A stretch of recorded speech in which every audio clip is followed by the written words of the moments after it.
ঢেলে একটু বস্তা তৈরি করে নিয়ে গেলাম আমি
आज 30 আগস্ট 2025 পাগলা মসজিদের ঐতিহাসিক পাগলা মসজিদ কমপ্লেক্সের আমাদের যে দান বাক্স খোলা হলো।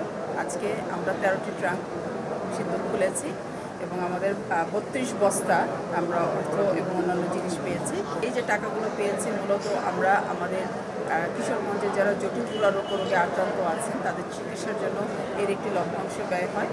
এছাড়া আমাদের এই মসজিদটি পরিচালনার জন্য যে যারা কর্মকর্তা কর্মচারী আছেন তাদের বেতন এবং ভাতার জন্য ব্যয় হয়, আনসার সদস্যদের জন্য কিছু ব্যয় হয়।